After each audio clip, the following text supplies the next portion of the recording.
Hey, I'd like to welcome you to another episode of the Mission Matters Business Podcast, your source for all things business. My name is Adam Torres. You can follow me on Instagram at AskAdamTorres. Keep up with my book releases, book tour schedule, signings, all that other good stuff. Always love to connect with you there. And as always, if you'd like to apply to become a co-author of one of my upcoming books, just head on over to the website, missionmatters.com, and click on Become an Author to apply. All right, today I have Eric Salazar on the line. He's Director of Unidos U.S. Affiliated Investments at Rasa Development Fund, also known as RDF. Eric, welcome to the show. Thank you for having me, Adam. Yes, I work for RDF, and we are one of the largest Latino-serving community development financial institutions in the United States and one of the larger CDFIs in the industry overall. CDFIs were created to help bring access to financial services, affordable credit, and investment capital to low-income communities where access is typically limited. We offer flexible patient loan capital with a high-touch servicing and technical assistance model that supports both nonprofit community-based organizations and social impact-minded for-profit entities whose projects improve communities and create a social return.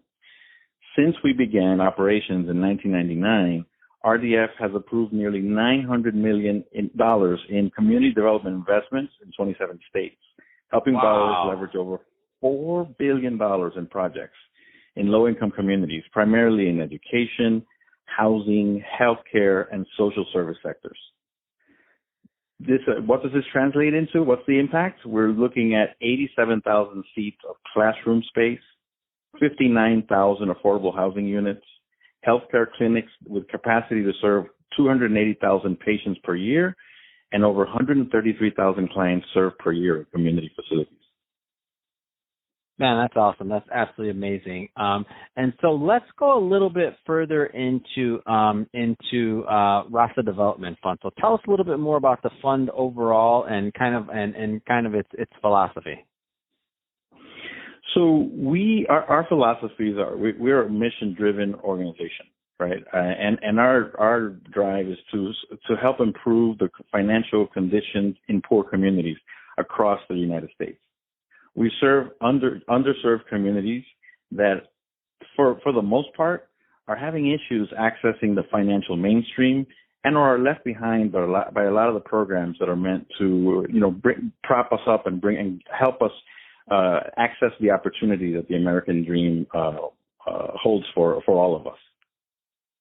Can you give us a little bit more on the education piece of this? Because, sometimes we use words like left behind or things like that, but if you're not from one of those communities, if you haven't had much access to or if you're not, you don't know somebody that's in that, then some people listening, they may not know exactly what that means, like what that looks like day to day.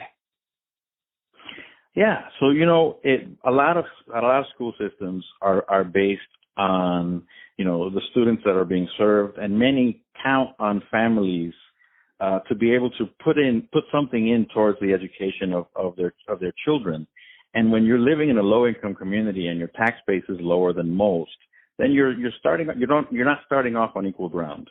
And so we've been working on developing charter schools across the United States, where these types of institutions are meant to try to level the playing field in places where the public education is not exactly to par with other areas. So that's how we fit in. That's how we bring some of the equity into the education piece, is by being able to erect community facilities, schools, charter schools for the most part is what we're known for.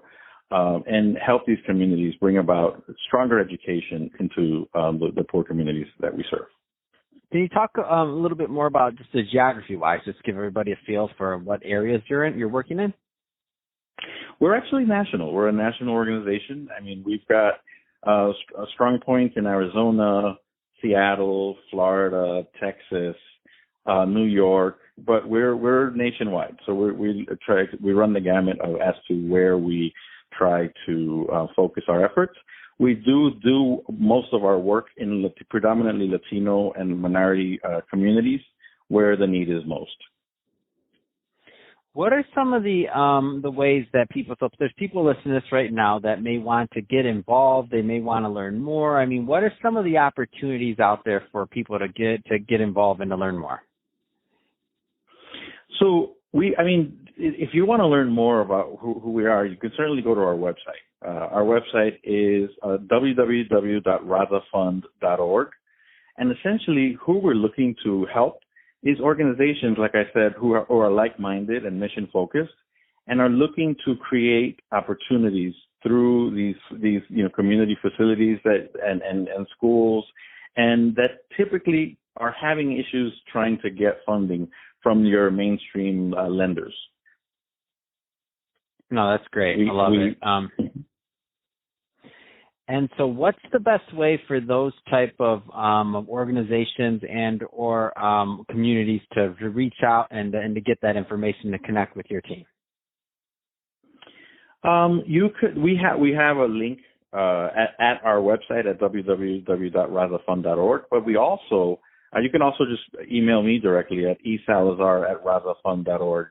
We can certainly take it from there. I've got a lot of folks that give us a call, and particularly in this time of need, where as the recession starts, a lot of the mainstream lending retracts, and we become the focus of trusted community capital that we could lend out. It's flexible and it's patient, and we're able to work with organizations that may not have access to the financial capital at the moment, but are looking to do great work.